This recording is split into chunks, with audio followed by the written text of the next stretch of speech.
hele goede middag voor mij, althans, of avond of ochtend.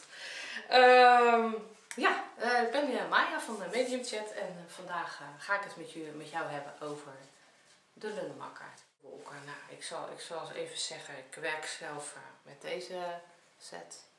Ik vind het heel mooi getekend. En even kijken, de set waar jullie het beste mee kunnen werken, dat is deze. En dat is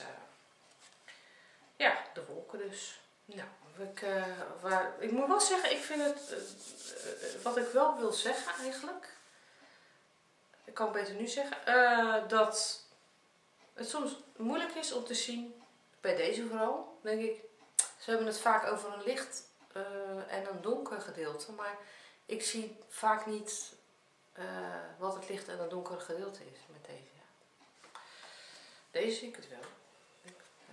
Zie je wel dat rechts, aan deze kant is gewoon licht. En als hier dan een kaart naast zit, dan weet je van, oh, nou, het valt op zich wel mee. Maar, weet je, dus daar kan je mee spelen, zeg maar. Maar in die andere set kan ik het niet goed zien. Maar goed. De wolken. Nou, ik ga even beschrijven wat je ziet bij de wolken. Op de kaart van de wolken zie je in de verte een soort van onweer.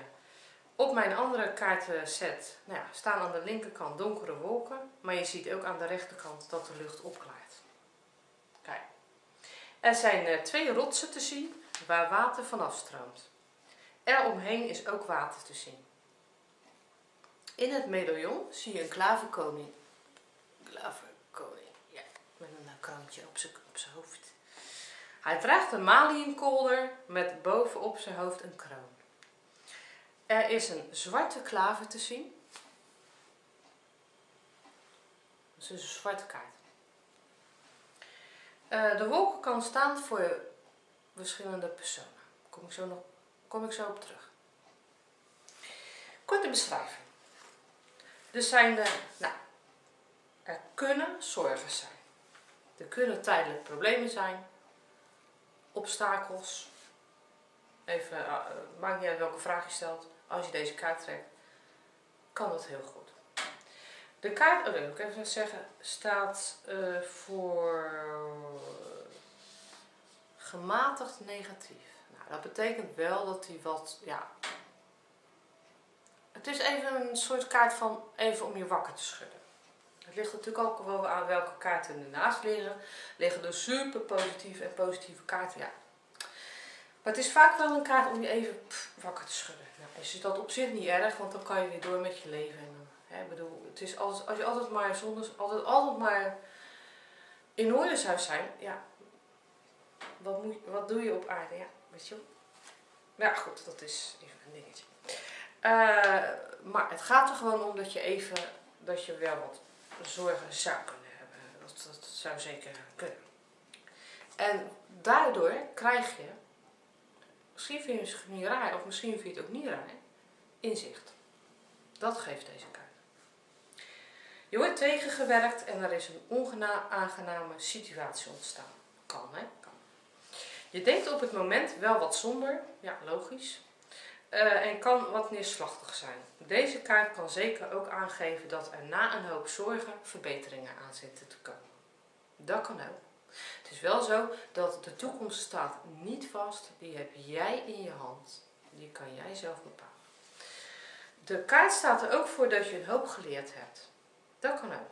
Dat is weer de andere kant op. Maar dan, wat ik al zeg, dan staan er weer heel veel positieve kaarten bij zich. En overzicht krijgt in wat je doet. Dat je ineens denkt, oh, zo had ik het eerder willen zien, maar oké, het is nooit te laat en nu zie ik het goed helder in. Dus kijk dus weer naar de kaarten die eromheen liggen. Het kan ook staan voor waakzaamheid. Dat je toch ergens in je achterhoofd hebt, waakzaam zijn. Dat ik de situatie wel in de gaten heb. Wat zou kunnen gaan gebeuren. Nou. De wolken in je dagelijks leven. Vaak gaat deze kaart over problemen. Een obstakel en iets wat je dus uit de weg wil ruimen. Heb je een vraag over je relatie en je trekt deze kaart, kijk dan meteen welke kaart erbij ligt. Want Dat is altijd wel interessant.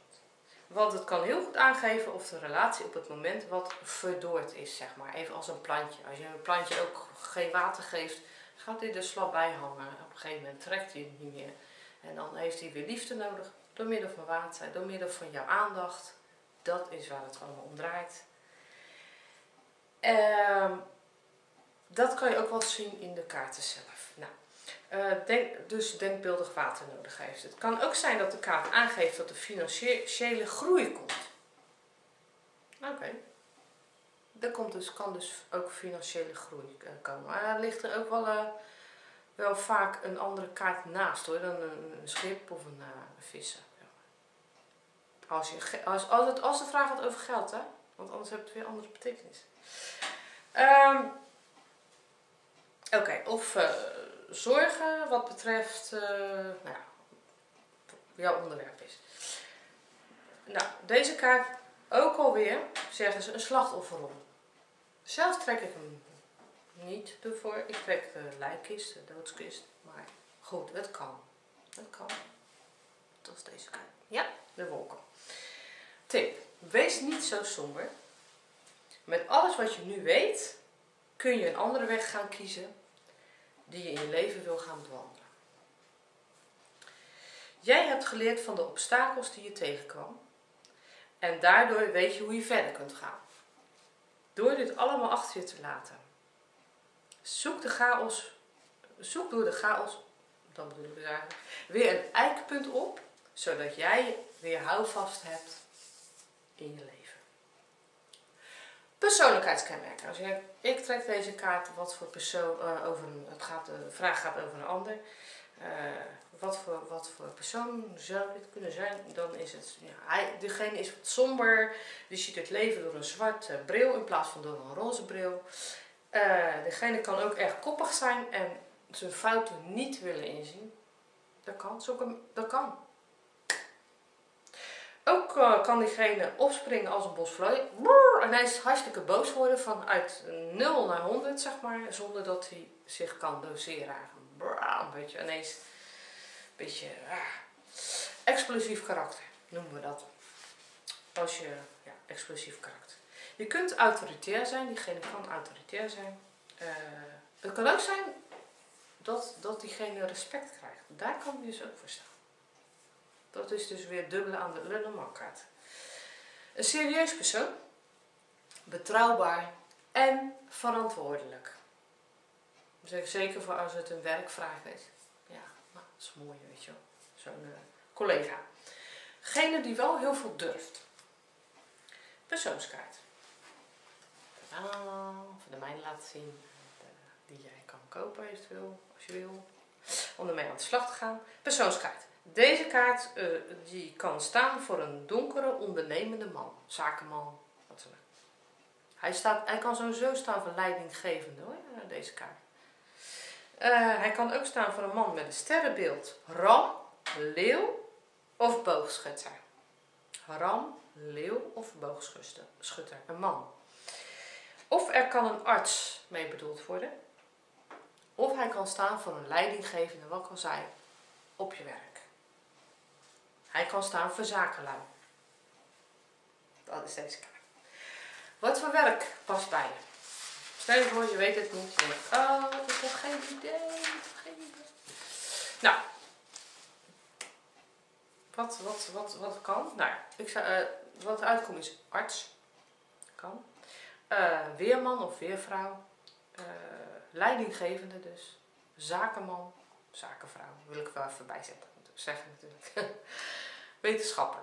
En allicht nog veel meer, maar dat is wat ik te lezen heb gekregen of zelf heb ondervonden door middel van klanten die bij me kwamen.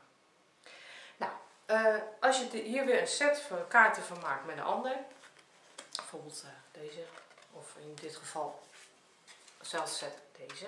Hè? Ik bedoel, als je dus echt een combinatie van voren hebt, wordt een combinatie. Nou, dan staat deze kaart en je trekt het met de ruiter. Dan staat die voor geblokkeerde communicatie. Want de ruiter staat heel vaak voor communicatie, hè? Dat weten jullie waarschijnlijk nog wel. Slang. Een ingebeeld probleem. Het is er niet. Wees maar niet bang, je hebt het je ingebeeld. Het is er niet. Ooievaar. Doorlopende problemen. Oké, dat kan. Ga er iets aan doen. Boek. Als je dit met een boek trekt. Een verzwegen probleem. Een boek kan heel vaak staan voor een geheim, een verzwegen probleem in dit geval. En de zon, als de zonnetje bij staat van de kaart, van de Lenormand kaarten, inzicht krijgen in een probleem. Dat kan ook, hè? Want het is weer, de zon is een ultra positieve, super kaart. Nou, ligt je naast de wolken, papam, dan betekent het juist dat de problemen worden opgelost.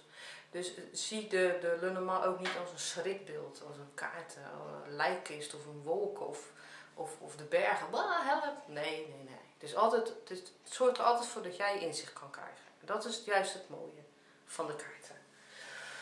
Nou, dat was die dan weer. Kaart nummer 6, de wolken.